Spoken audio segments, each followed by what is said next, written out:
All right, welcome everyone to the Industrial Committee. We are really excited to be with you today. Got Frankie here and myself, and we are extremely eager to jump into this, Q&A flow session with Danny Brickey. Danny, I don't know if you are here, if you can hear us, but I want you to give a quick Hello, can you hear me? background. Yeah. Do what? Yeah, no, I'm here. Perfect, perfect. So Fantastic. just to kind of iterate, this committee is dedicated to bringing brokers together, investors, industry leaders to share national trends, best practices in the world of industrial real estate, right? And today we're specifically going to be focusing on adaptive reuse, and we thought it would be very beneficial to have just an entire session dedicated towards this niche of industrial. So we want to introduce Danny Brickey onto the committee here to give just a quick background on who you are. I would love for you to just share your overview, your story, and then we'll jump into some questions and I want to kind of build off of it from there. Yeah.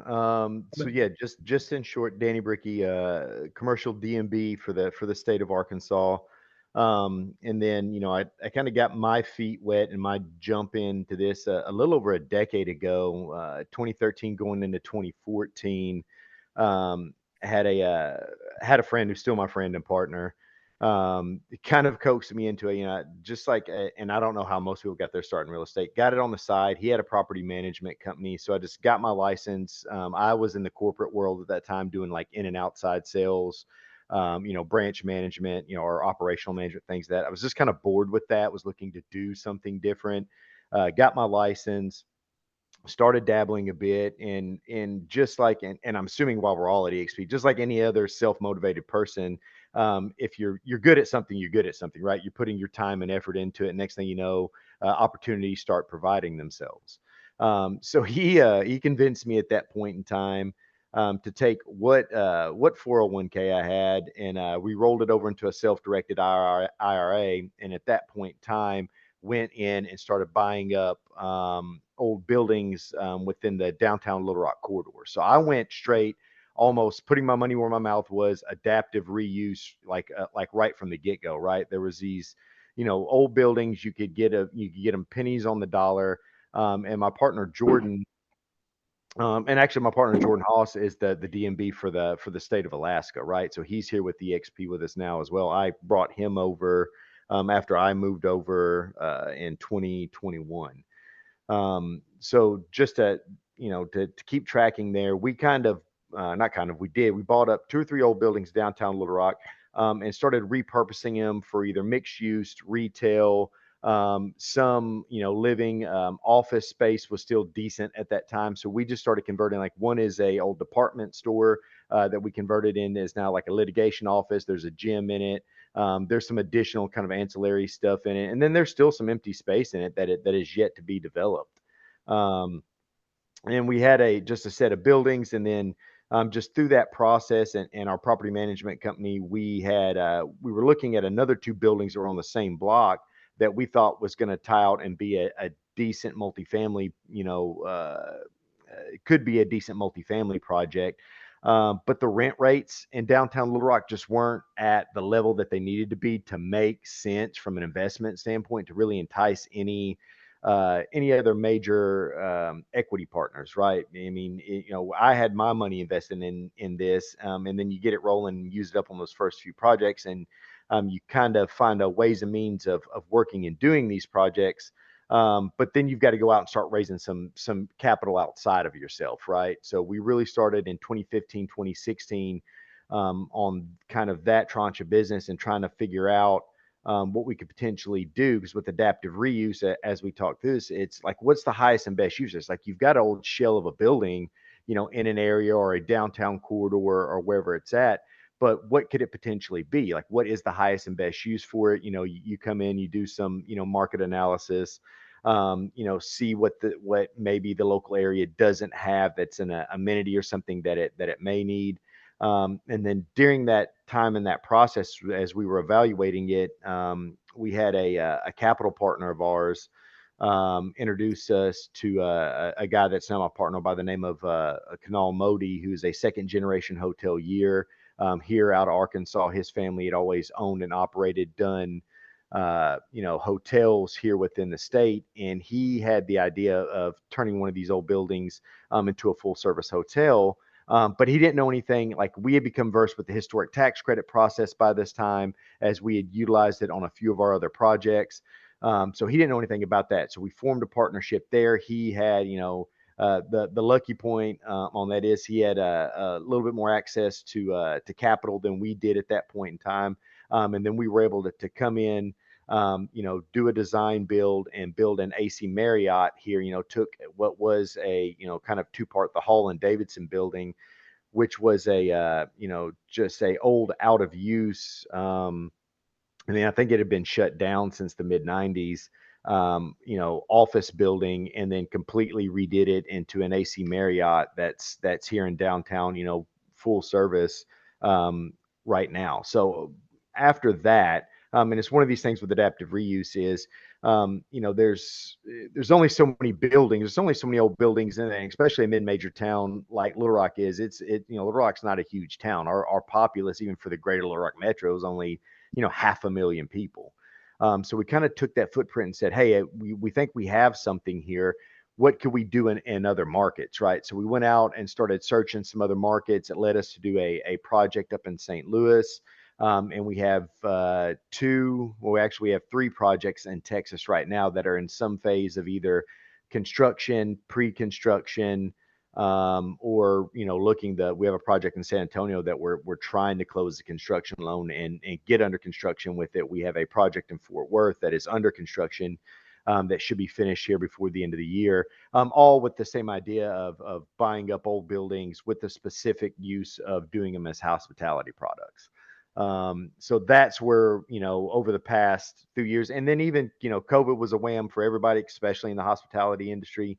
It was difficult, but we were able to develop through that. There were some ins and outs there, that ended up adding some dollars, some additional costs, because basically just ended up carrying the projects through COVID, as investor money kind of dried up during that time, because no one knew what was going to happen at that time in the world, right?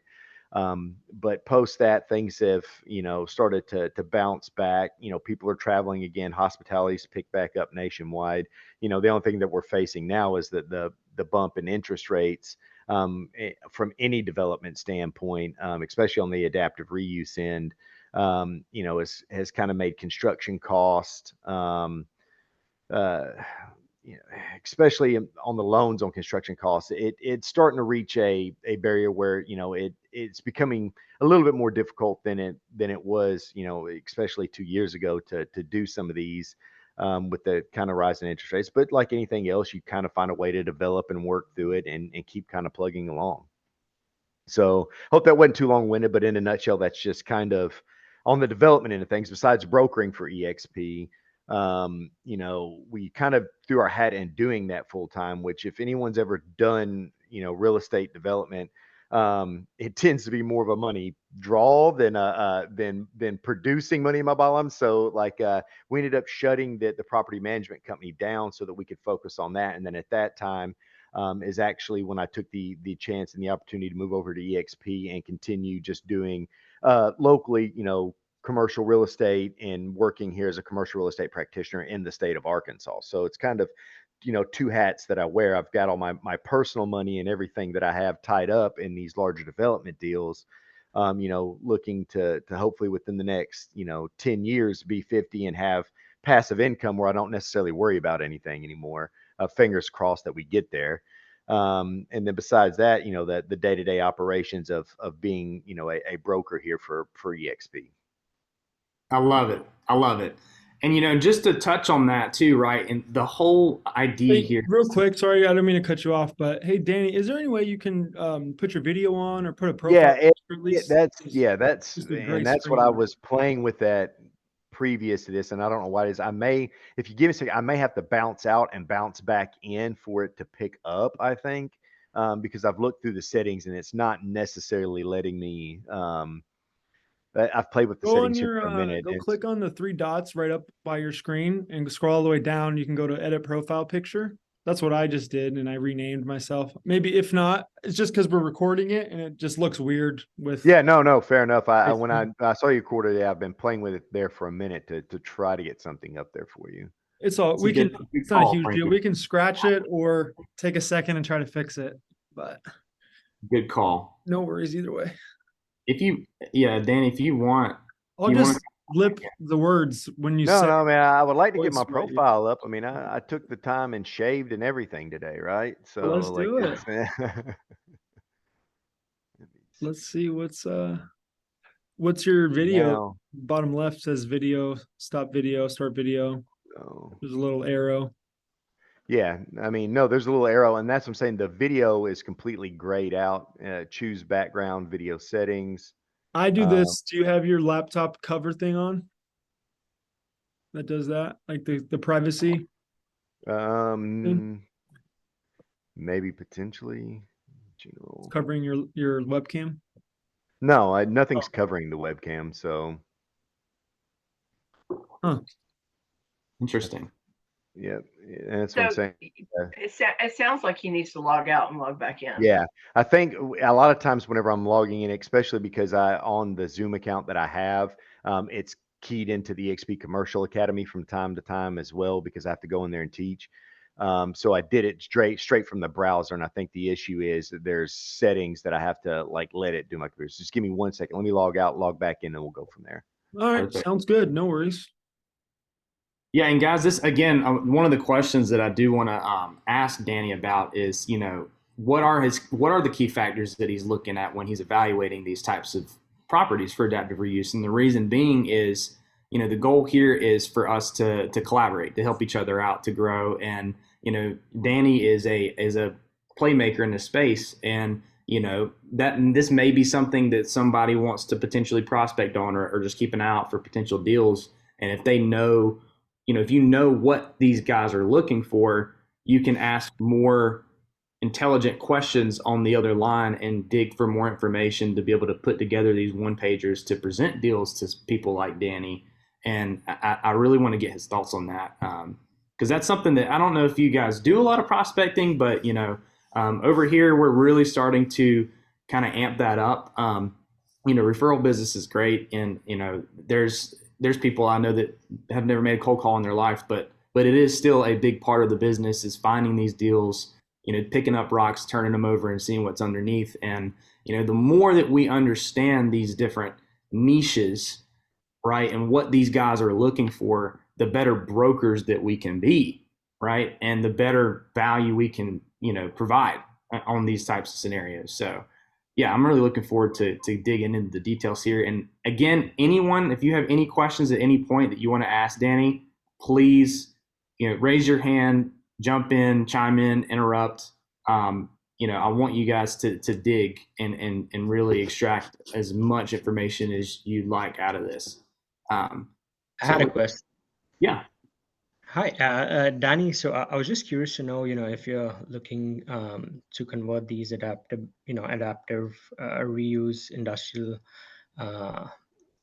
places into multifamily or mixed use. How easy or difficult is it to, get a variance, when it comes to rezoning it? What are the procedures, or, is it a feasibility? Yes, great question. As soon as Danny hops back in here, let's All ask him that question, because that's a fantastic question. Before he's connecting, there we go. Yes, Danny, we see you now. Got it. All right, right on. There we go. Perfect. I don't even Thank like you that so much. background. So if is Nigel? Nigel. Nigel Yeah. had a question. I would like for you to ask that again now that Danny's on here before we move further. So go for it. Hi, Danny. So I was just, looking to see what's the feasibility when it comes to, if you're looking to convert, like you mentioned, an industrial building into like a mixed use or, multifamily commercial. How about, the variance in zoning? Is that, something that's county dependent, or, how long does that process take maybe to get those permits? It depends, and what I will say is these projects are large, right? So we do have, we lean a lot of times on our contractors because we'll usually go in. The architect that we use is the same firm that we've used several times because they have a um, they have a history of doing several adaptive reuse projects, especially when you're crossing them with the historics, because there's a whole application process for that. That there's guidelines and everything else that you want to make sure that's being met. But a lot of times, what we do is if we're looking at a potential site, before we close on the building or anything else, typically we'll go to the city. An example is going to be the project that we have that's under construction in Fort Worth right now. We went to the city, went to, a lot of larger cities, depending on where you're at, may have some sort of economic development corp or some sort of offshoot of the city that is going to be a good first stop shop to say, hey, we're looking at purchasing this building. If we purchase this, what, from the incentive standpoint, how can the city help us? B, it's an adaptive reuse project, so we know immediately that there's probably going to be some coding and some zoning issues. Can we take a look at that? And then also, if you're dealing with a local contractor, they should be looking at your permits and everything else right off the get-go, and advising what would be, if there's any pitfalls or issues, what those may be, so that you can start working with the city to get any sort of waivers or variances that you may need to do your job. Typically, it's usually the city that we don't have much problems or many problems with, because cities, they want development in their downtown corridors. They want a hospitality project. They're going to get those taxes. They want those people coming in and doing things. It's more or less the issues that we run into when you talk about compliance and zoning and having to change things. Is we've run into power companies are the pain in the ass to deal with, because in most major metropolitan areas, whether it's Entergy here in Arkansas, or I think for Fort Worth, it's I can't remember the name of the company. Either way, they're almost monopolies where they are. So they're gonna come in, they're gonna do their assessment, especially if power's been taken off the grid because the building's been out of service for, or what you're doing, even if you're coming in and you're layering in pace and you're putting in, high efficiency stuff, and you're design building it the way that you need to for just longevity.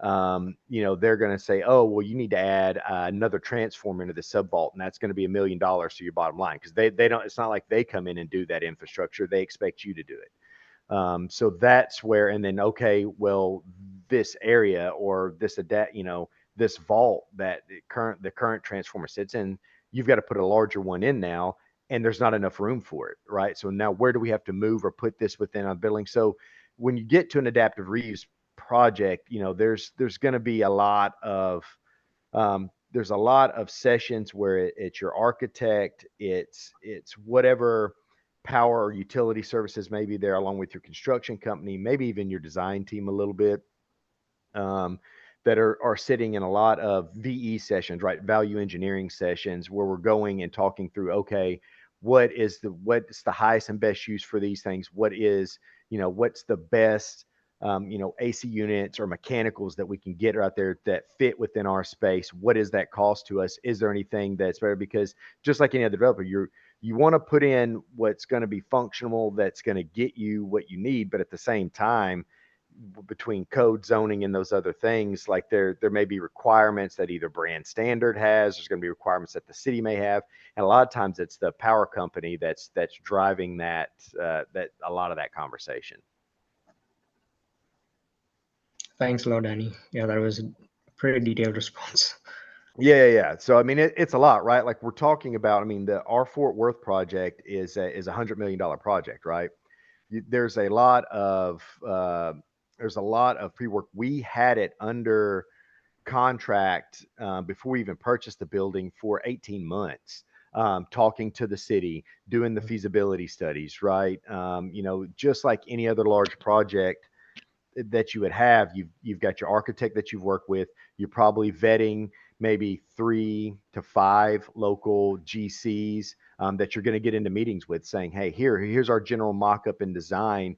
what kind of treatment would you give to this? What do you think you can construct this for? At least getting soft cost and knowing what that is. Then going to the city and economic development corps that may be there, and seeing what kind of incentives you can pull out of the city, right? The city of Fort Worth has what's called a TIF, which is a tax increment financing. I don't know what the last F is for, but essentially it's tax money that they've drawn in from the taxpayers that they set aside to give to projects or development projects that would be happening within certain corridors, and they may have different sections for each of those. So the kind of case in point of that is we were able to go to the city, apply for some of those money, saying, hey, we've got a gap in our financing or our development here a little bit. And they, the city of Fort Worth kicked in $7.5 million to the project on the construction end of things, right? So that then for your mechanicals or whatever it is, we did a layer of PACE financing, which is, if no one's worked with PACE,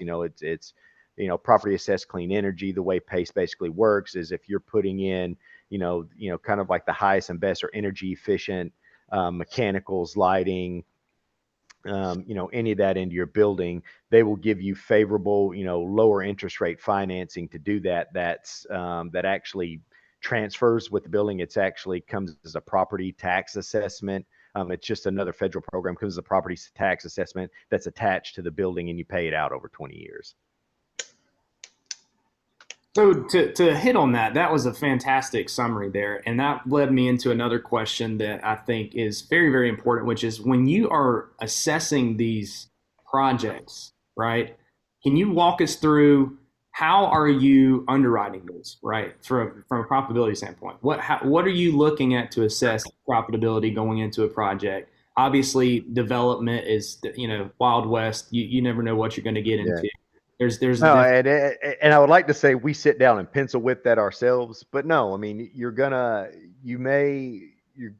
for a project this size, and for anybody that's when you're asking equity partners to come in and put $10-15 million, this is where maybe you come in and you have some sort of third party that is checking what your data is, right? So we commonly work alongside Novogradix, which is, if no one's ever worked with Novo before, they're a national firm that does data analytics, accounting. They usually are our accounting partners for the project as far as like mapping out the money and where it's going. These are all things that you're going to have for projects of this size, right? So we bring them in to help with that. But, for us, it's, it kind of starts on the underwriting end of it. Just like we do anything else. So we know Fort Worth is a large metropolitan area, and it can pretty much hold anything, right? But at the same time, we go in and go, okay, they're going to do, we looked at our general assessment just kind of starts with, hey, here's some major markets that we know investors would like to be in, right? Like, we've already got a pool of investors from what we've worked with before, and just in general, and say, hey, what markets would you like to be in? Well, anything in Texas right now, right? Big four for Texas. Anybody would love to be in either, Austin, San Antonio, Houston, or Dallas Fort Worth Metroplex. No one's going to bat an eye if you're saying, hey, I'm looking at developing this. They're always going to give it a serious look. So that going into it, right? So it's just one of those things. Okay, we search those areas. Are there any old buildings here? What can we find? Like, what is on the market there that we could potentially utilize or take advantage of? We found the building in Fort Worth, put it under contract, purchased it for right around $11 million, I think. So and it was a holdout building, right? So you're purchasing a useless building that's not cash flowing or anything, for $11 million. And we started our process there, but we knew going into it that these are markets that our investors are already looking at. And then when you come in a program and go, hey, it really becomes like, we know we're going to go turn whatever this building is into a hospitality product. So then we reach out to management companies that we have, whether it's Aimbridge or Remington, some of these larger kind of hotel or asset management companies, and saying, hey, do you have any market analytics on this, right? And they may have, luckily I have a hotelier partner that, and we already have a couple of hotels as well. So they're managing our hotels for us. So it's not too big of an ask for us to go, hey, can you do a quick market whip up on what are the holes? Like, what, as far as all the projects, because hospitality is even tiered as well, right? You know, there's mid-tier, exterior corridor, there's economy, there's luxury level, there's whatever it is. What is underserved in the Fort Worth area right now, right? You find what that is, and then you go pander to your, you know, 3 or 4 different flags saying, hey, we know that there is a need for a luxury or mid-scale full service hotel here. You go to Marriott, Hilton, you know, IHG, um, you know, Hyatt, and just say, hey, what, you know, which one of y'all would be willing to put a flag here, right? Like, where you at, and what would you give me? You know, you hustle every nickel out of every phase of it that you can, right? Because depending on, Marriott may go, hey, we don't have enough doors there. We want to be, you know, competing with Hilton in this area, so we want to come in. Or for this particular property, it is kind of an extension.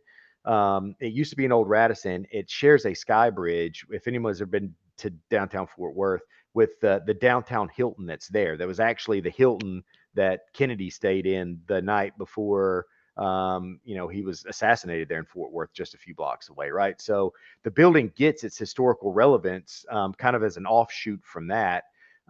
So, you know, Hilton as a brand, or actually Marriott goes, hey, we want to be, even though it's a complete separate thing, Marriott goes, we want to put up a flag right next to them. So Marriott comes in and gives us what's called key money, which is basically money from brand. I mean, you still have to pay your franchising fees and everything else, but then on the reverse, they end up giving you $1 million, $1.5 million to then come in and build that there, and you're able to pull a little bit of money from the brand itself to kick in as part of the deal. So, and then you're constantly trying to negotiate those things to figure out what's there. So it's one of those things from an analysis standpoint. And this is for what I do on the hotel end of things. I would say even previous to that, when we first started, you know, and if you're just starting out into this, and you may find yourself in a, you know, mid-major city or whatever it is, you may have just a 2-story old building down the road. That's what we started with. And we purchased it, redid the first floor as retail. There was really not a lot of restaurants in downtown Little Rock at that point in time. And then there's, you know, one of the buildings that I still own is the first building I purchased, has 3 restaurants in the bottom. Upstairs, you know, is undone. We, you know, that's a whole nother story why the upstairs did serve as office and was an offshoot for one of the operators that we had here that was operating like a restaurant type lounge area that would do events in the top of it. And they ended up getting evicted. There was a long series of just on. That's another whole operational and owning and property management type story that we could go through at a later time. But so we haven't redeveloped that and have looked at even doing some multifamily and stuff up there. But the building itself cash flows from the initial adaptive reuse and everything we did for it, with the 3 restaurants that are you know, operating in the bottom of it currently.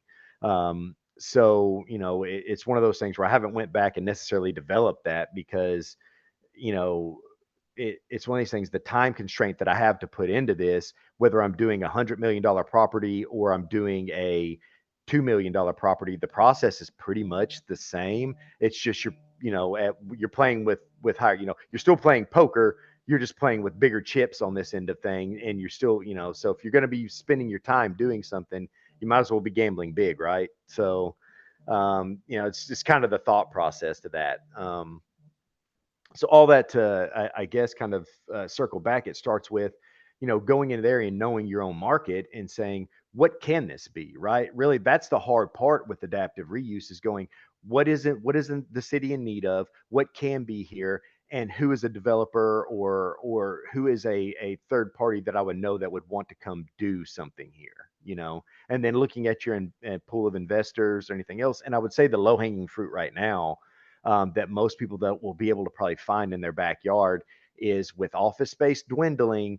There has been a lot of developers that have been coming in. Say you've got a 20-story high rise, they're shrinking down all that office into the bottom stories, or maybe pushing them up to the top and then redeveloping several floors into apartments, right? There's always a need for multifamily. We know as commercial real estate practitioners, it is the most steady, always kind of performing asset. And they've even done, for you talking about the industrial use of it, people have converted large industrial warehouses into, mixed retail and multifamily as well. So those opportunities are out there. It's kind of finding them, looking in your backyard and seeing what's there. A question that we were or go ahead, Carolyn. Go ahead. You started out with the data analytics, like how do you underwrite it? And there was a firm that you mentioned, Danny. Oh, Novogradics. Novagr. Yeah, I'm terrible at spelling it. That's okay. I'm sure I can. And I will say Novogradics is great, because they know a lot about HTCs. And if you go to their main website and hit because we haven't even talked about that process as of yet, but and click, they have like a HTC tabs on there, and they will show you there's 37 of the 50 states right now that have additional incentives besides the 20% that the federal government gives you. There's 37 states that have additional incentives for adaptive reuse or historic projects currently, that you can, squeeze additional money. The part of the reason we're developing in Texas is between the state and the federal, we're able to basically clip a 45% coupon on our construction costs. And there's a bunch of different things that you can do with that, but it's, there's a bunch of different ways that we get money now for it.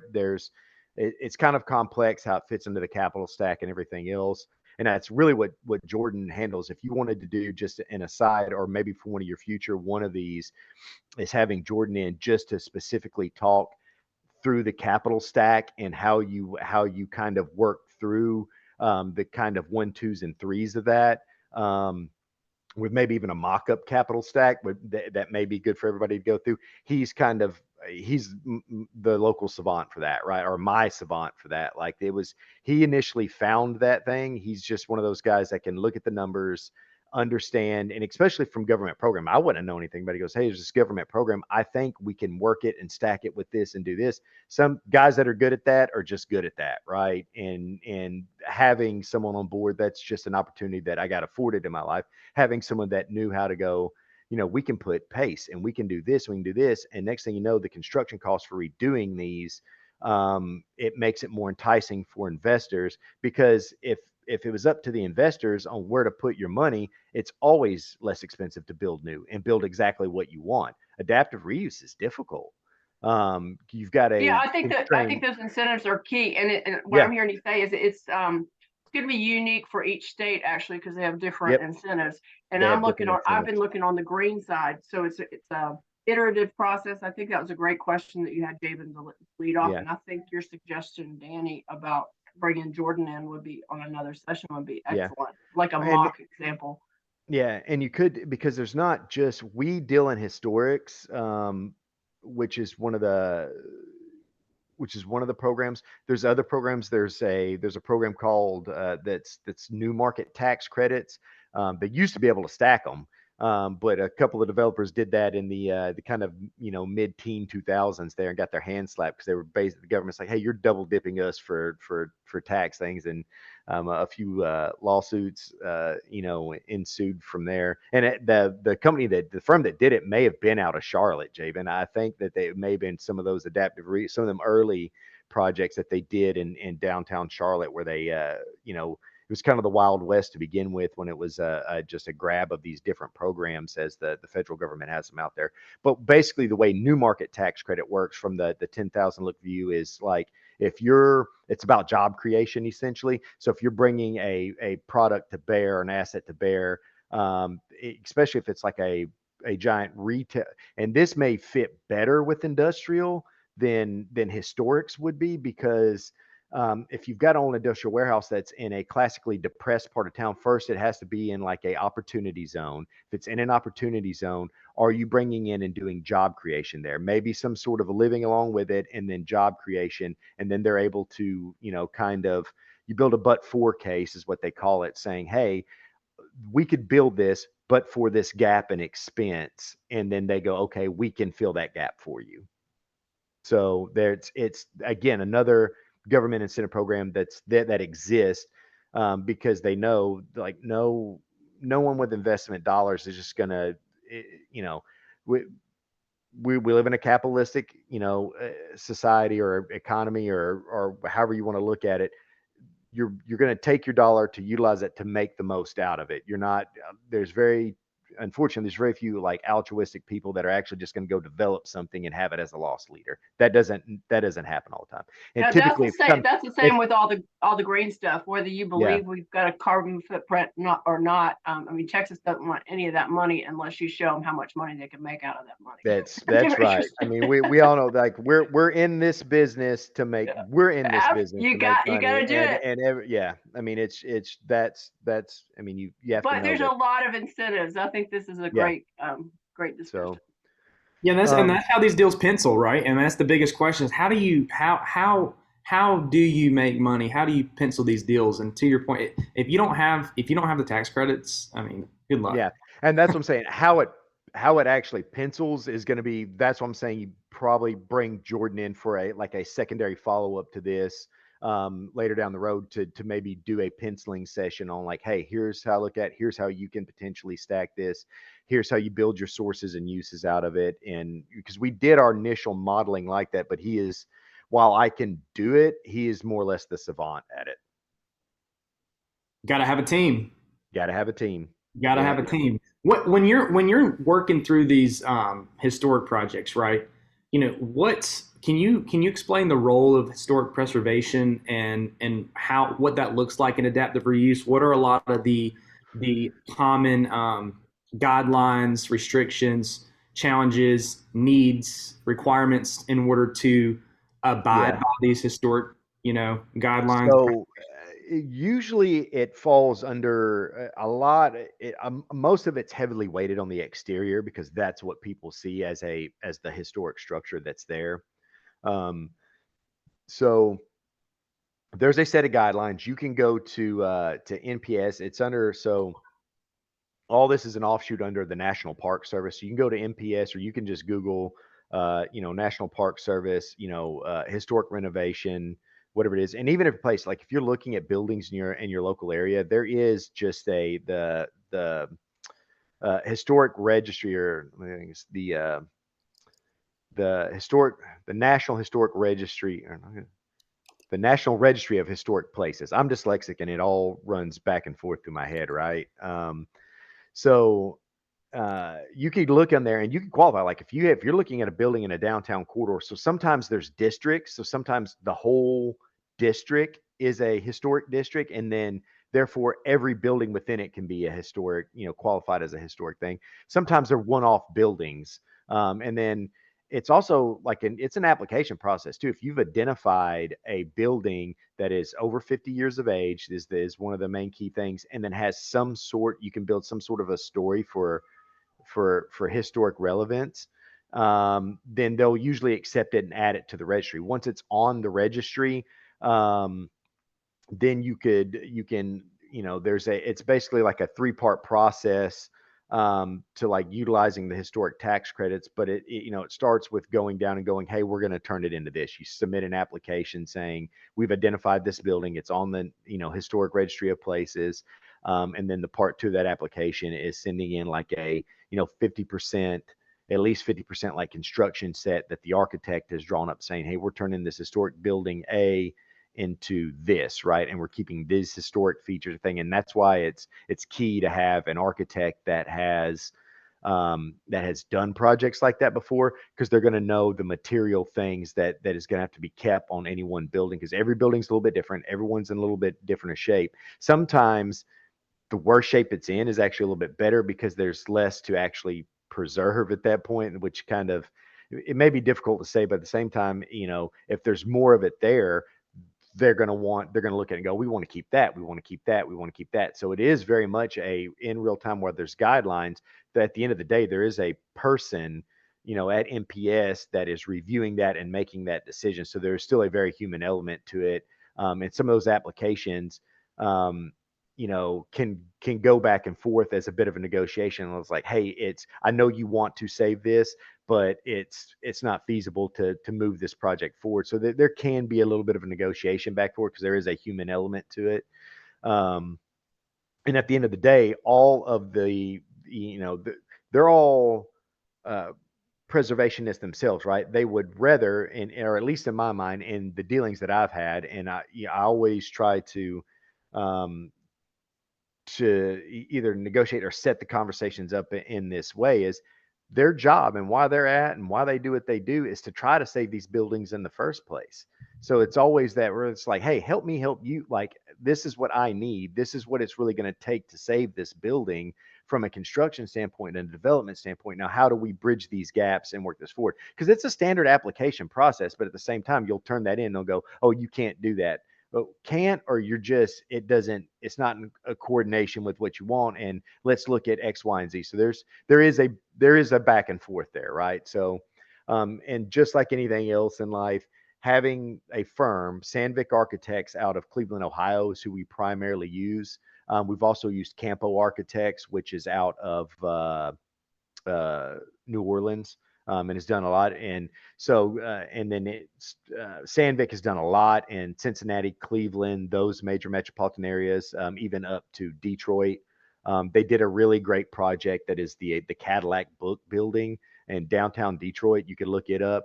Where they did it. So it is a hotel. It is high-end living. It was a massive, 500,000 square foot plus building that they come in and did a massive adaptive reuse project, or was the lead architect on doing that project.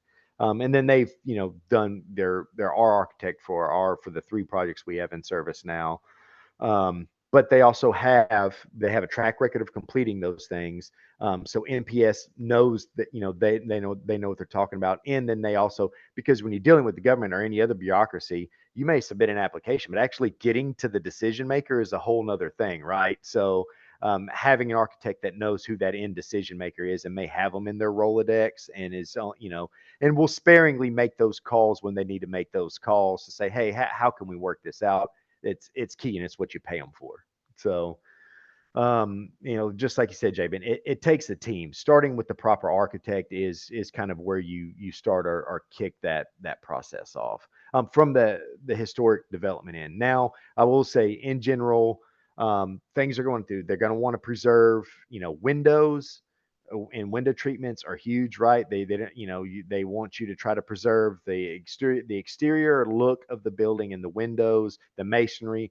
All that is usually a fairly big or expensive cost. Typically, they don't want you doing anything with the roof or the roof line that can be seen from the street. It's not that you can't have new things on the roof or change it up, but they don't want it to be from street or eye level to be seen. And then they usually try to preserve the interior corridors as much as possible. That's why a lot of times, like, hospitality to hospitality, or even office to hospitality, or good grief, or even office to apartments or multifamily, is because usually an office building, the corridors, like you take a level up and you step off the elevator, the corridor may be U-shaped or whatever it is to go to different offices. So it's really easy to program that back in to just single living spaces or whatever it may be. So that's just kind of like the 3 kind of things, and things to assess, right? Is it 50 years old? They're going to look at the windows and the exterior much, and then what does that does the interior corridor as it sets, is it advantageous to what you're trying to build, right? So we know on the hospitality end of things, when we go look at buildings, I need to have at least, because depending on where it is in a downtown corridor, you may only have 2 sides of the building that has windows on it, right? That's no good for me. I need a minimum 3 sides of the building need to have windows, even if the back side is a parking deck, or even if it's windows facing a wall, which, no one likes to stay in that room, but there's we've all stayed in hotels with very unpleasant views, right? So it's just one of those things where we know immediately going in, like, if that's probably not going to lay out the way we need it to, and I'm able to mark it off list. If I've also been asked, well, it's like, well, how do you qualify this? Like, you do anything else. I go to a market and I walk it and start looking at what's there. A lot of times I get more from walking it, looking at building. I like the way this one looks and lays out. I like this location. Who owns it? Is it just an office? Is it for sale?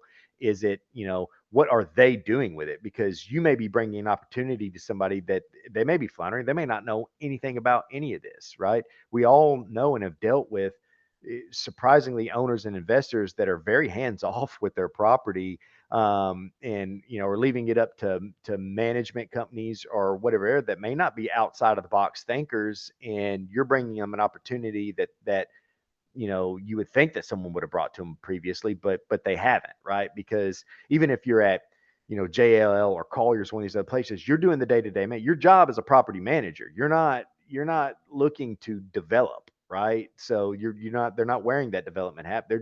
Everyone gets in their focus in their day-to-day job. So I would say, where does a lot of this adaptive reuse start? Well, starts with thinking out, being outside of the little box a little bit, and then going in any one market and envisioning what could be there, and then trying to search and pinpoint your opportunities from there, right? Like what could some of these buildings be, right? So it's coming down and going, how can I rewrite what's here and preserve this as best as possible? And sometimes you can look at examples of other cities like Charlotte's done a lot of. I had when we first started this here, I actually had I can't even remember that guy's name, who was kind of like a local economist there that was part of their economic development corp.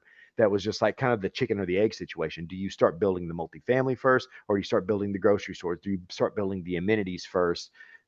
On to which drives and brings people down. And there's really is no great answer, because just like I think every market's a little bit different, and it's what it provides for you to get that barrier of entry to start building things, and then getting the drivers in place. So he came here, did like a 1-day tour, just walking around downtown Little Rock. I mean, giving me different ideas on what things could be, right? So there's it starts some time to do. And I would say this, to do adaptive reuse does take a little bit of vision to do it. Not anybody can walk up to an old building and see an opportunity. It's kind of few and far between. Danny, that was, I'm sorry, I interrupted you, David. No, go ahead. This is fantastic. I just did a revised CCIM 104 class in Dallas, and they were really talking about what you're talking about is being able to envision for maybe a new investor in commercial real estate. They're diversifying out of stocks and bonds, and because commercial is now the new kind of in the middle type of asset, and to describe to them that opportunity out of the box in a way that makes financial sense, could close the deal, right? So you have to kind of put that, even though you don't have all those iterative pieces you were talking about, we need a whole nother session or two to talk about that.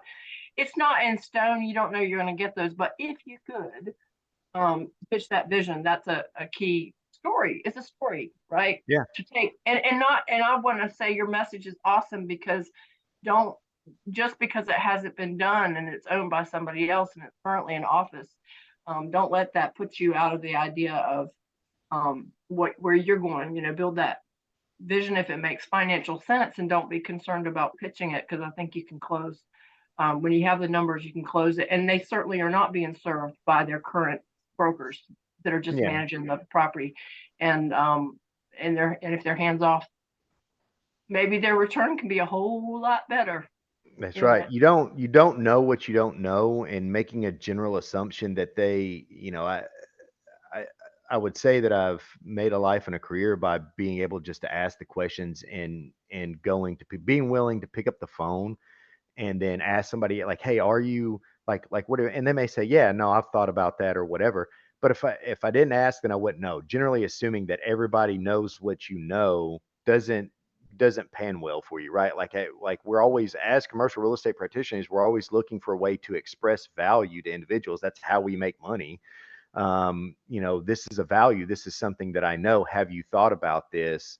And, a lot of them haven't. And they'll say, well, sit down and explain to me. And you'll be surprised. You go in a lot of areas that like, I don't get it at all, right? Some of these people are not, you got a group of 20 doctors that are bound together buying things. And I know everybody thinks doctors are the smartest people in the world. A lot of them don't know numbers all that well, right? They don't have any business classes. There's no business classes in medical school. Trust me, my dad's a doctor. He knows. Yeah, well, and everybody attaches a DR to their name or a higher end thing. There are C students in those classes as well. Not all of them are Doogie Howser, right? So or House. So like not all of them are the most brilliant people on earth. And like you said, Jaben, it takes a team to build actual wealth. So. This is fantastic, and I appreciate your time here. We are at the top of the hour, so I feel like that was a great summary to kind of start bringing us home. Does anyone have questions? One thing I was going to ask you, but you pretty much answered it yourself, which was, as brokers, right? We're always looking for opportunities. What do we need to be thinking about looking for when we're prospecting and identifying these opportunities for you? Pretty much, I think you answered it fantastically over the course of this hour, and have given us a lot of information to digest, and I think become better brokers and be able to have more intelligent conversations with these owners. I would like to open it up to anyone if you have any questions for Danny before we bring it home. The floor is your guys.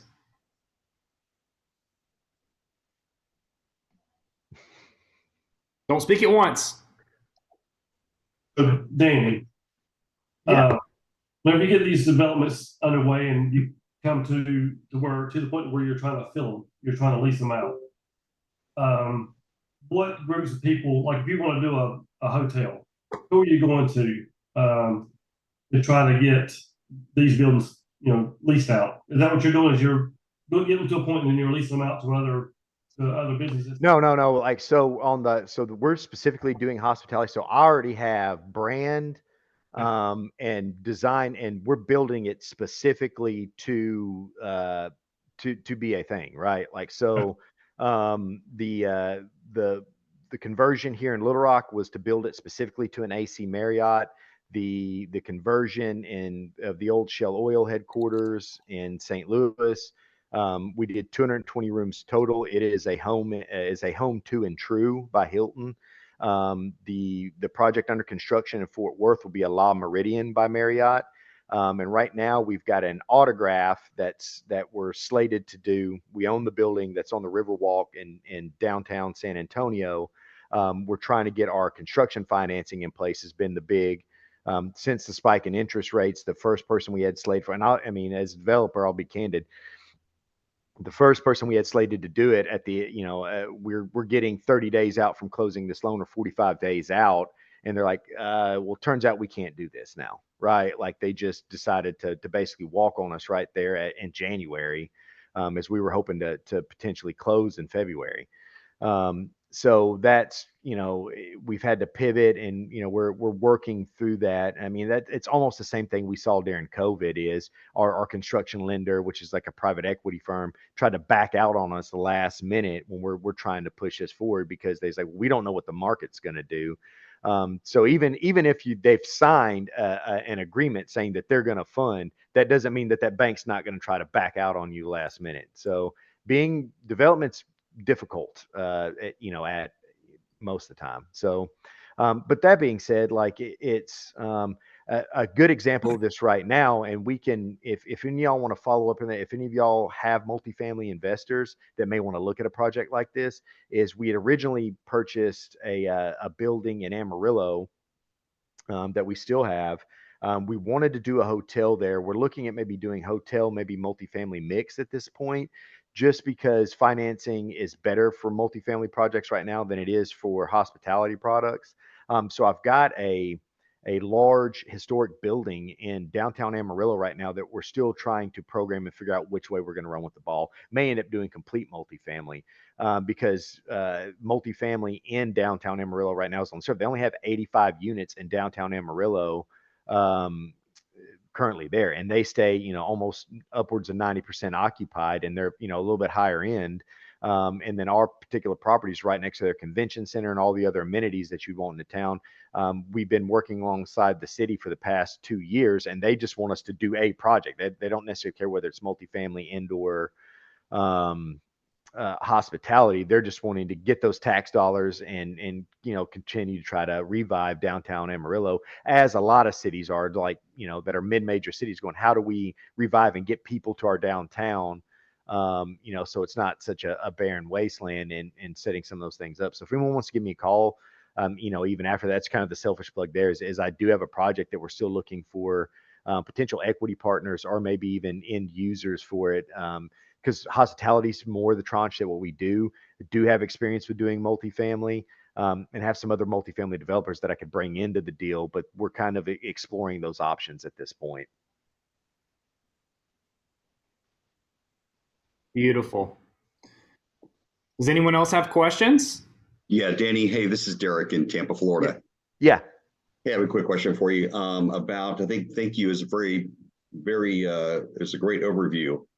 And I think I'd like to know also more if you have maybe a list of resources for any kind of incentive programs, like you mentioned a few of them, either federal, state, or local, because, we're working with a lot of national brands or national builders, developers in the area. And sometimes us as a broker being able to bring these deals for these adaptive reuse projects and have a handle on what the incentive programs are. Yeah. The local, state, federal, or state that they can benefit from. Maybe we work with a lot of developers. Maybe they're upper from the Northwest. They're coming into this market because everyone wants to be in this market, and they're not familiar with some of these programs. So, do you have maybe a list of resources that we might be able to? I'd actually when we did, we're doing these regional meetings now, and I'd actually put together a slide deck just on adaptive reuse in general that we did in like the last regional meetings that we kind of circulated around. But even on that, I did like a short list. But yeah, let me, Jaben, I'll email you or come in this in the email thread leading into this. I'll throw together bullet points of just some of the national ones and then some of the ones to ask about locally, because there's also, on a local level, you may have something that is unique and specific that your city or town or county has instituted. State, county, city are 3 levels as well as national, that there may be some incentive program that exists that's unique to that area. So I would say, start reach out if there is like local economic development corps and stuff like that, and it may not even be called that. They're, different cities and municipalities may have different functions. Check with people there and see what may be available as well that may be unique to your area. And then I can give you a list of a handful of ones that are kind of commonly seen around the nation. Fair enough. Thank you. Yeah. We'll take that, Danny, and for everyone to just see, we'll post it in the workplace committee group for you guys to have, and we'll share that with you. So what's the name of your workplace committee group? It's the Industrial eXp Industrial Committee, and I will send you the link to it. So we'll share everything there. That way you guys have access to it. And awesome. This was great. This was fantastic. So yeah, cheers everybody. Thanks for having me on. I guess another plug is Jordan and I, when we do kind of similar to this, is we do an adaptive reuse, not even adaptive reuse, more or less a historic tax credit talk through that we host once a month. It's actually this Thursday, and I think we moved it more to this format because we've been doing it in World for a long time as part of eXp University. Then that kind of went away, and we've still been doing it. So I think we're just looking to move it over to a forum like this where we would talk about like, hey, this is how you would apply, this is how you would monetize them, and just kind of the 1, 2s, and 3s of historic tax credits, and kind of talk through that. Absolutely. Yeah, that's on the calendar for everybody that's here. Perfect. Awesome. Hey, Danny, I want to thank you for your time. It was an amazing fire hose of information. You're an amazing guest to have. I would love to have the opportunity to have you back on sometime in the future. Maybe talk about more of the same or something else, whatever. But fair enough. It was a great time. We really appreciate you and all your information. It was very valuable for us and everybody. All right. Cheers. I'm glad I could be of service. And anything, I mean, we're part of this digital eXp family together, right? I'm just a phone call or workplace chat away. So shoot me a message. If anybody wants to reach out to me, talk shop, feel free. Definitely. I will definitely be following up with you. I'm in Vegas. I only do industrial and big deals like that, like you're talking about. So I'd love to collaborate any way we can. Yep. Cheers. Excellent. Sweet. Close us out, Jaben. See you guys. Have a great week. Have a good one, guys. Thanks, everybody. Thank you, Jaben. Great. Thanks. Thank you.